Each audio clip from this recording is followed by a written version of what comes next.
Okay, so without further ado, so tonight is to tell you about the level 2 and level 3 certificate in business languages. And as I've mentioned, my name is Juliet Park.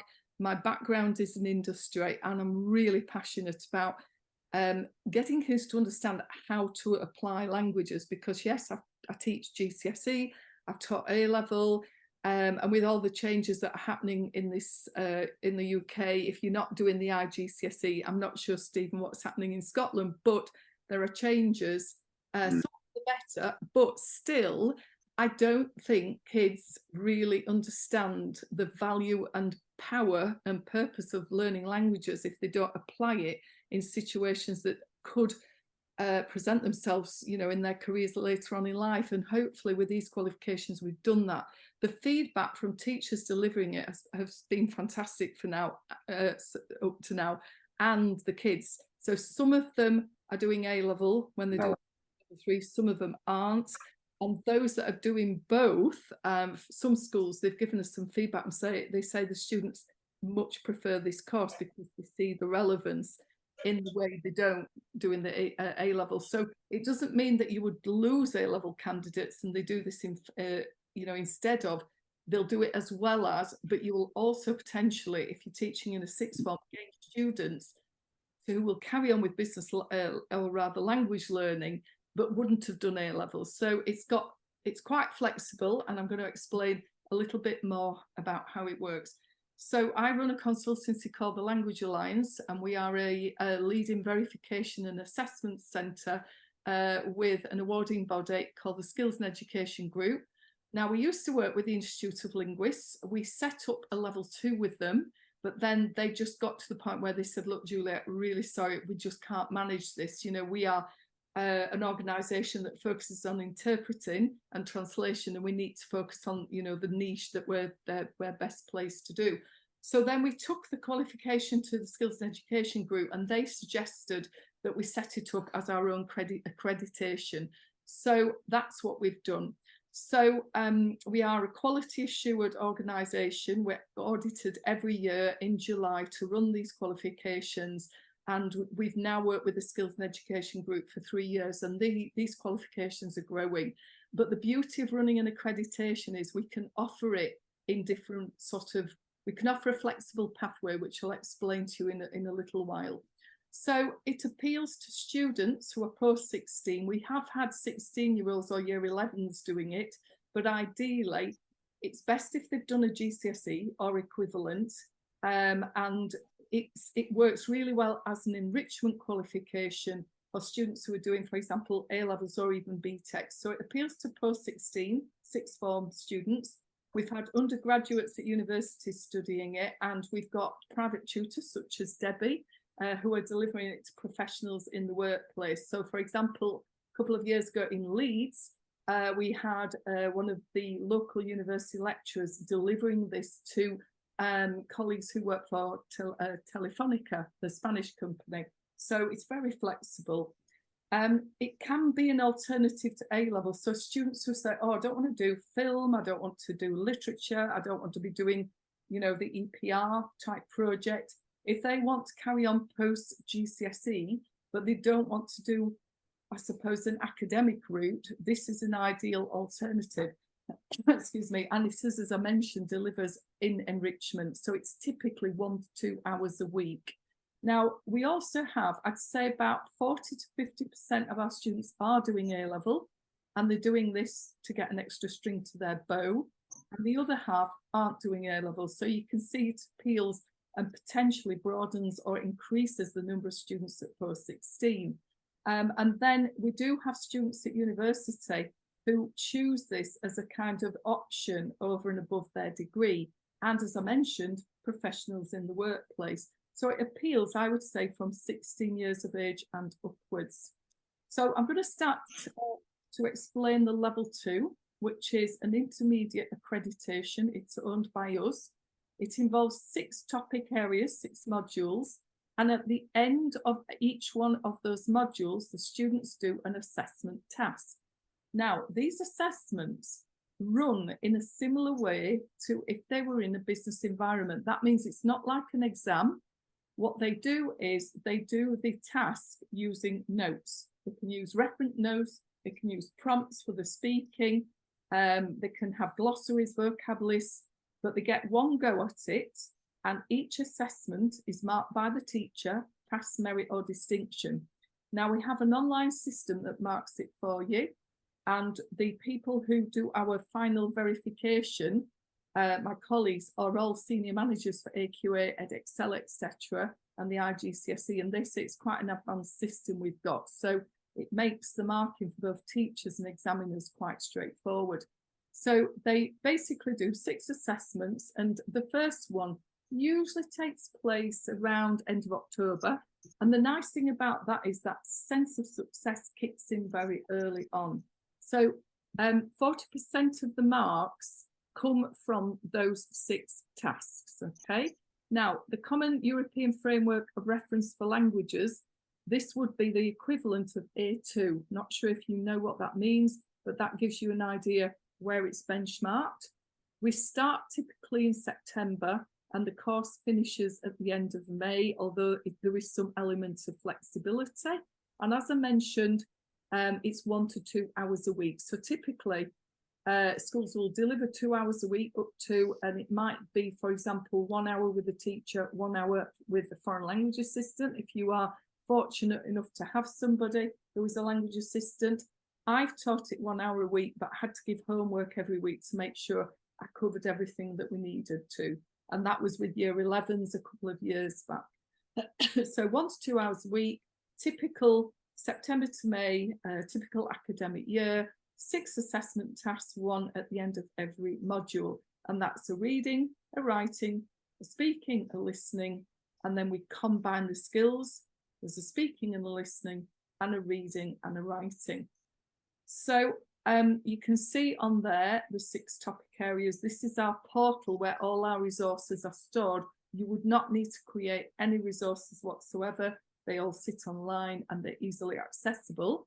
So module 1, students learn about how companies are put together and organisations. So we look at different departments such as marketing, sales, purchasing, the admin department, and we look at the kind of skills and attributes that students need or people need in those particular jobs. So, for example, an accountant needs a good eye for detail. A salesperson needs to be a very communicative sort of person. So they start to build life skills, not just linguistic skills.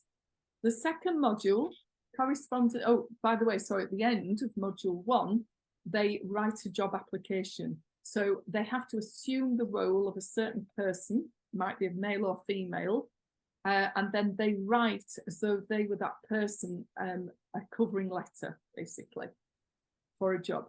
Module 2, correspondence communications. The idea is then that they've got through that initial application, and they are going to be interviewed and then offered a contract. And so what they do is they read about an email and they have to respond to it. So that's a reading and writing.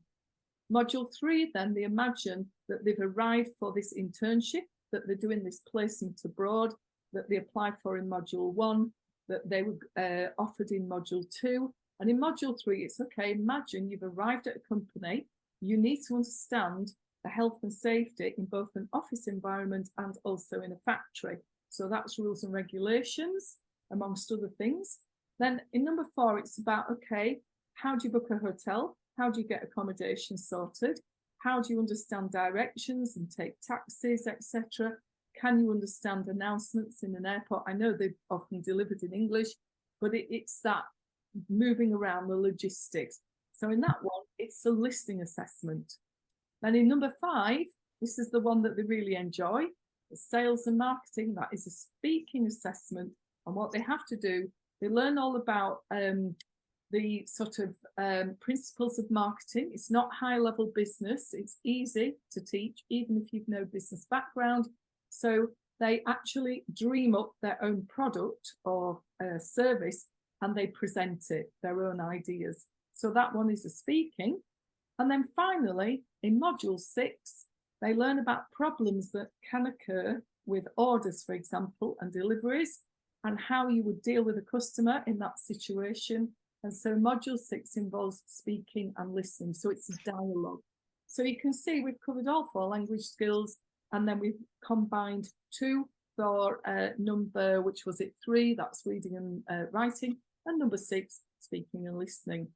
Okay, so that is level 2. That is the intermediate accreditation. Now, we've made it slightly flexible, because what we are aiming to do is to get as many students post-16 as possible to continue with languages. So I've mentioned those 6 module tasks. All students need to complete them, and they would be done, remember, with notes in front of them. They can reference materials. Why? Because if you imagine in a company, you don't sit in an exam type environment to try and cope with a language task. Often, even if it's Google Translate or whatever, business people will use assistants to be able to, for example, translate an email, etc. So they can be done with reference materials. And all students need to complete those 6, and they're graded pass, merit, distinction, but the system online will grade it for you. You just tick, have included this, have included that, and then you use a slide bar, for example, their fluency from 0 to 4. So you would grade it yourself, but it's very quick and it adds it up for you. Now, the first option for level 2 is that they just do those 6 modules and they get a course certificate at the end.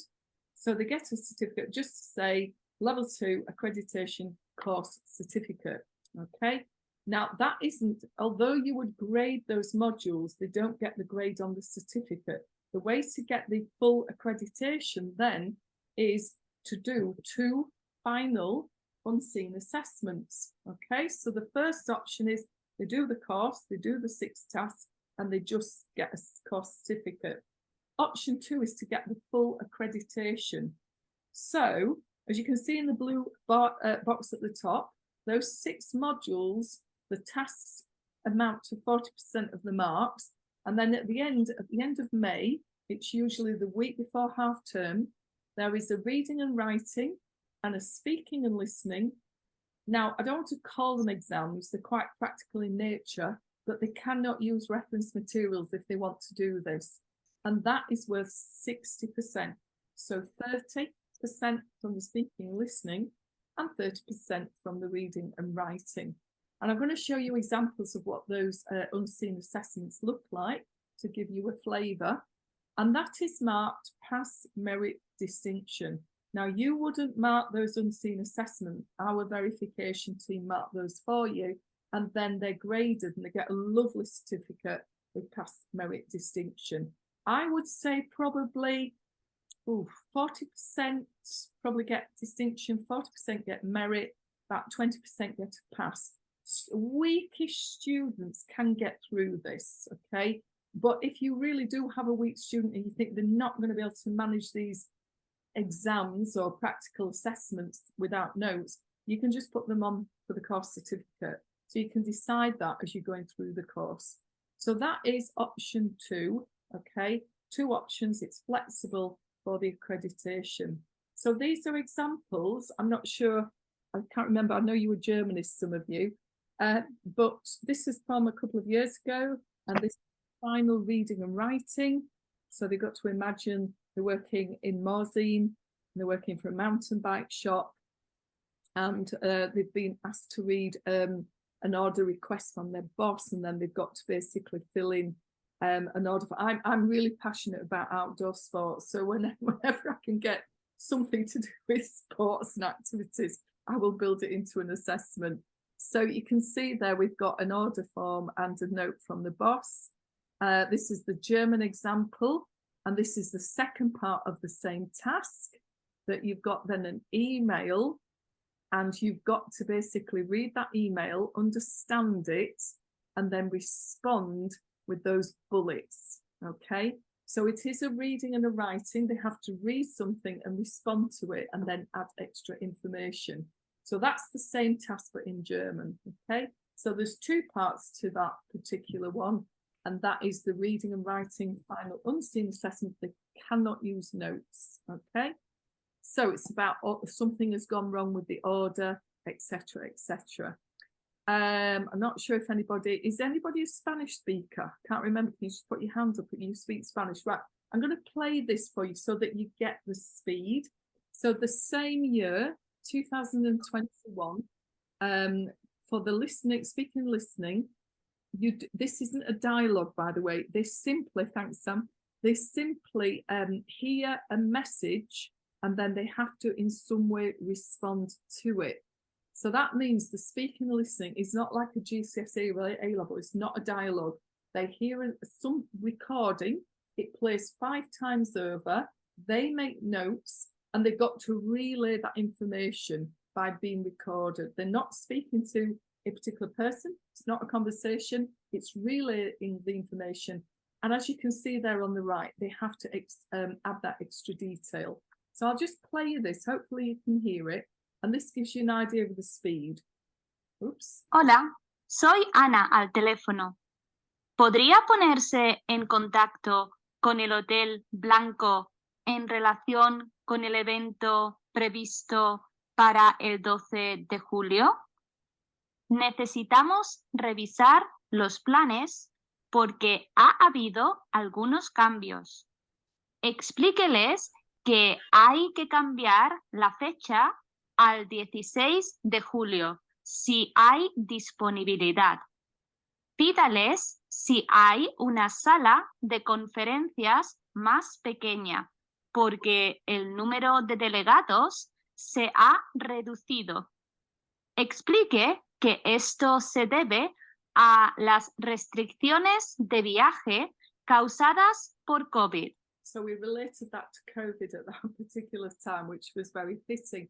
Now you can probably tell if you're a Spanish speaker that the speed is really doable. It's a kind of GCSE level and not like a grade 9. Mm-hmm. However, you've probably also noticed that the vocabulary in there is very unlike GCSE. And the reason I point that out is we often get teachers going, well, if this qualification is just level 2, why would they do it if they've already got GCSE? Well, the context, the vocabulary is so different. Not the grammar, of course, but the context. So they really are understanding or learning far more about what it's like to work for a company, what kind of tasks people have to face, and how you would use languages, to apply to those situations. So that's a reading and listening, reading, writing, speaking, listening example from the level 2 accreditation. Okay, now I'm going to talk about level 3, but before I do, I'll just explain that if you decided then you wanted to do level 3 with your students, you really need the students to do level 2 first. So we do have teachers saying, well, we've got really good students, they're doing A level, they got a grade 8, 9 at GCSE. Do they need level 2? Absolutely, they do. Consider level 2 as the way in to level 3. And as you'll see, level 3 is actually like a project that's sort of semi-independent.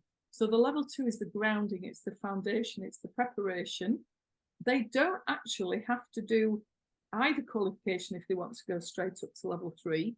But most teachers will put them in for a course certificate at least. If not, they'll put them through the level 2 accreditation, because they are they're kind of different certificates, different names, different qualifications. But you do need to have them do the level 2 course to do the level 3. So the level 3, I've been trying to get this up and running now for 4 or 5 years. I liaise closely with UCAS. Stephen, I'm not sure about universities in Scotland, but I would imagine that UCAS points, they must somehow count, or there must be something equivalent to UCAS points. Can you? Yeah, we've got UCAS. Yeah, we've got UCAS. Right. Okay. So really pleased that I've been trying to get this up and running, and I've been thinking for years, how can this level 3 work? How can it lead on from level 2? What can be different? And it was actually through my daughters, who are mid-20s and working in industry now. One lives and works in communications in marketing in Geneva, and the other one works for an IT company in London. So they're very kind of current in the kind of activities that they're doing in their jobs. And they gave me some inspiration from how we could put this level 3 together. So I think the way we've designed it is very up to the minute, it's very up to date, and I'll explain how it works. So the level 3 is actually a project. And the idea is that the students come up with a business idea. Now, this is like B1 in terms of the Common European Framework for Reference for Languages. This has got not 6 assessments, but 14. Half of those can actually be done independently. They don't need to necessarily be done in the presence of a teacher. The level 3 works quite differently. There's no final unseen assessments and it isn't graded. The whole idea is that your students get the level 2 grounding and then they go away and start creating a business idea and they build a portfolio of tasks. Now, it says typically it's delivered June to November. However, that is totally flexible because there's no final assessments, unseen assessments. They can spend all year doing it. It's not a problem. If they start in September, for example, like now, if they've done the level 2, they could finish by July. The only thing I was saying, the year that they're leaving school or college, they need to have finished it by the beginning of July so that our verification team can pass the portfolio so they get the points in confirmation of the UCAS points. Okay, so it's totally flexible. There's no particular start or end date, but I would say by the end of year 13 or whatever that is, Stephen, because I know it's different in Scotland, before going to university, they're going to need those points. So I've mentioned independent study is possible. The speaking and listening have to be done in the presence of a teacher, but the reading and writing can be done remotely. It's worth 16 UCAS points, which is absolutely brilliant. I don't know if anybody's aware of the EPQ, the Extended Project Qualification, but quite a few language teachers have said, thank goodness we can offer something as an alternative to the EPQ, because they keep telling me a lot of kids don't like doing it and they do it simply for the UCAS points. Whereas I think this qualification, they're getting so much out of it and really developing, you know, business skills, life skills, and developing their language skills. Now, if you remember the AS, because not many schools, I don't think, really deliver it now, but it is equivalent in number of UCAS points to a B at AS. So that gives you an idea. Remember, it's flexible when you start it and finish it. Because the level 2 unseen assessments or course tends to finish at the end of May, I would say the earliest you probably would deliver it in June, and then probably you've got up to a year or just over for the students to complete it. So a lot of our students last year started it around September. Portfolios started to come in between January and March because there was no massive rush to get through it. And I think the way it works is a bit like the EPQ is, you can guide your students through it. You can do a little bit of teaching if they need it. And the beauty is when they do a task, if they don't get everything right first time, you can give feedback and they can basically try and have a go at the bits they didn't get right. And the other thing is it doesn't have to be 100% accurate. And that's the main difference with the level 2. So they do need to be able to cope with different tenses because you have to show a range of tenses up to 5.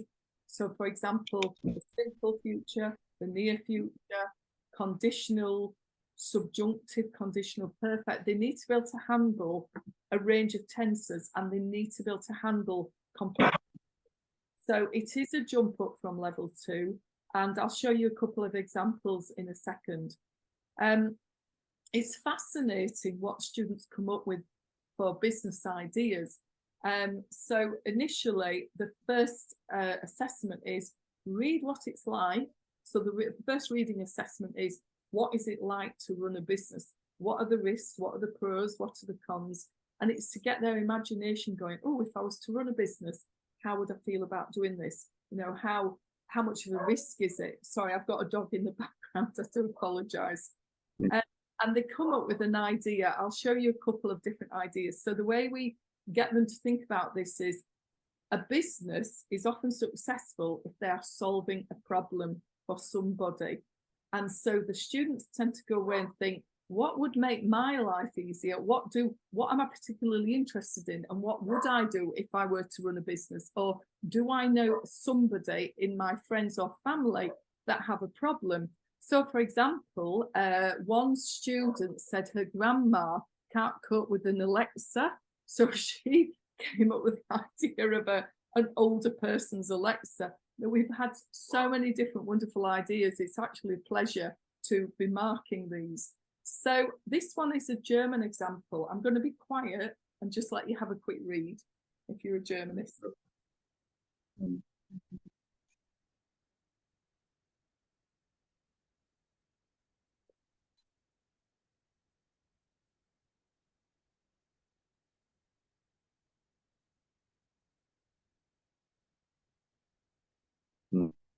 So I think it's an online pet store from what I gather. Okay, so that is that's the first writing. It's what they do is they learn about what it's like to run a business. They do a reading, and then they read 2 business overviews, which are also 2 reading assessments. And then from doing those reading assessments, they take ideas of the language and then they apply their own idea. So that's the first writing. And there's about 15 questions that they have to answer, like, what's your background? What's your speciality? What would make you good at running this company? What's your slogan? What are your key selling points, etc.? Anybody a French speaker? Let me have a look at this one.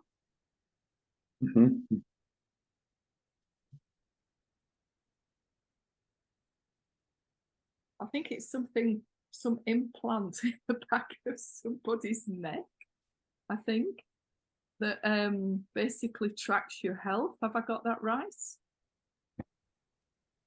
Can't see all of Looks like it, yeah. Is that, am I right, Deb? It looks like it, doesn't it? Yeah. So we've gone from online pet store to an Alexa for older people. Now we've got this online tracking device, and here's another one.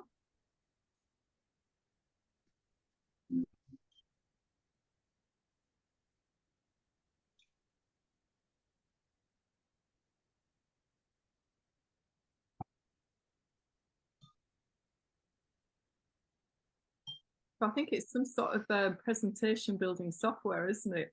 And one student came out with the idea of a blow up portable canoe. So he's, you know, and you can see why they enjoy this, because they obviously think, what am I really interested in?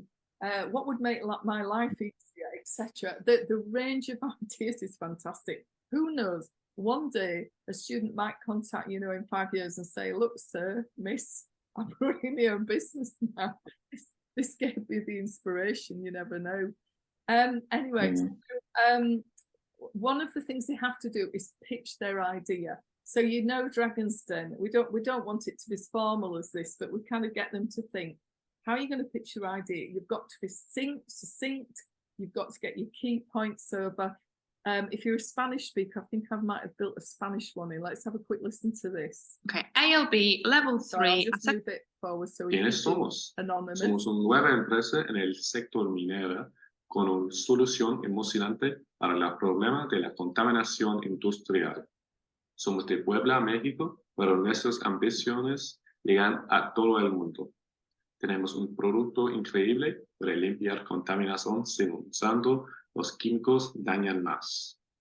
Pueden limpiar con nuestro nuevo fórmula de fungi y gérmenes naturales. Esto es revolucionario y seguro que cambiará la industria.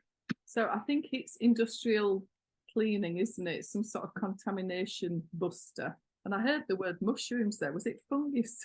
Didn't quite get that bit. But anyway, fascinating idea. So that gives you an idea of what students, these young people with all these fantastic ideas. What they also do is learn the basics of a good marketing plan. So we give them an example. They see how to set it out. They look at how different companies, I think we use Decathlon, which is a sports retailers. I don't know if you know the French brand Decathlon, but we've looked at their marketing mix and they learn about them. And also I think sportsshoes.com, we've taken their website, which is in different languages. And again, we're using real authentic examples to try and inspire them. Another thing they have to do is decide what market they would export their product to. And the students really like this, because what we say is, you need to work out where you want to sell it, how would you get there, who would you fly with, how much would your flight cost, what currency is used in that market, where would you stay, where would you run your meetings, and can you find a cultural kind of activity that if your buyers decided to go into partnership with your buyer products, how would you treat them at the end? So it's a really nice kind of cultural activity, as well as doing some practical learning of, the costs of a business trip. So that is a really nice one to do. So after they've done that initial sales pitch and they've done the marketing plan and worked out how they're going to get somewhere, the final assessment is basically a pitch to the buyers. So not the investment team, i.e. the Dragon's Den, but to actually pretending to be selling and doing a presentation to their pretend customers in that export market. So they do a presentation and then they have to answer some questions. So that gives you an overview. Now on the screen here, I'll just explain how level 2 works. So I mentioned they learn about what it's like to start a business up. That's reading number 1. And then reading number 2 and 3 are examples of business overviews of companies. Then number 4, based on number 2 and 3, they write their own plan. Number 5 and 6 are 2 examples of a pitch. So they listen to 2 different types of companies. One is a restaurant. I think one is a kind of dating app, a secure dating app. So we kind of do things that are a kind of range of ideas and industries, but things that will appeal to young students. And so they listen to 2 examples. And then they do their own speaking and listening. Okay. The yellow one in the middle is they read about how to write a marketing campaign. And number 9, they write their own marketing campaign. Number 10 is they read about how to plan a business trip. So they have to analyze the information. And then number 11, is a reading and writing where they plan their business trip. Number 12 is a listening on presentation tips. They actually watch some YouTube clips and then they listen to the key features that would appear or be heard when presenting. Then number 13, they listen to an example. That's the listening. And number 14, they do their own pitch. So the way this works is kind of like, I've done it like a flow chart, because every assessment is also a kind of learning tool. So by reading how to do something, they apply that to their own writing. When they're listening and doing a listening assessment, then they apply it to their own speaking. So everything is kind of interlinked, if that makes sense. Now, there are some learning activities in between each one, but most of level 3 is really about working independently to these tasks, whereas level 2, there's a lot more teaching involved to revise the grammar, the tenses, etc. Okay, so there's 14 tasks that can be done at any time in the year, and it can be spaced out or condensed as you wish. That's our portal. So you can see what we have is all the resources sit on that portal. On the top right, that's kind of like the scheme of work that explains what you would do in each lesson, and then you can hyperlink by clicking those blue words. And then, as we saw earlier, on the right-hand side, those are the 6 modules for level 2. So everything is stored online. Now, I mentioned that we do have online marking, but we also have marking criteria, so you can look at what we're marking. So this, for example, is level 2, the intermediate accreditation. So for reading and writing, they're marked on their vocabulary and grammar. They're marked on their level of accuracy. And then the third bit, the third column, is completeness. All that means is, have you covered all the details that you've been requested to put into your, for example, your piece of writing? So that is how we mark reading and writing for level 2. And then for speaking and listening, again, they're marked on the vocabulary and grammar. This time, instead of accuracy, they're marked on fluency and pronunciation. And then again, The third column is completeness. Have you included everything that was given to you in the brief? So that is an example of how we mark the speaking and listening and reading and writing at level 2. For level 3, you basically have a checklist. Has the student included 5 tenses? Has the student included adverbs? Have they included complex phrases? And then for level 3, anything they haven't done, they can have another go at. It's not a one go only. Level 3, there's some flexibility. The teacher can give feedback, the student can improve what they've done, but equally, they don't have to get 100% to get this level 3 review points. So I've mentioned online marking, very straightforward. And just to finish off with, before I open up to questions, we run work experience trips to Spain and to France, and there is the possibility to do the level 3 or a good chunk of it on the residential in the French Alps in Morzine, and we also do this in Alicante. So if you were interested in delivering the level 2 and then your students wanted to go and spend a week or 10 days over there, there's the possibility of doing some of the level 3 while they're out there. Okay, so here's an idea of costs now. So to set you up on the portal with yourself and your colleagues, it's £199 per language. That is just for the first year only, and that is to access the teaching resources and the assessments. The assessments change, by the way, every year. And then the following year, and we've kept this price the same for the last 7 years, is £99 per year, okay? And that is to continue accessing the teaching materials. There isn't an extra charge for level 3. We've decided not to charge for that, as in we're keeping the price, one price for both levels. Now, for your students to either do the course certificate or accreditation, the level 2 is £79, and for the level 3, it's £86. Now, when we work with the Institute of Linguists, their prices were about £95, £97, so we're able to deliver it more cheaply.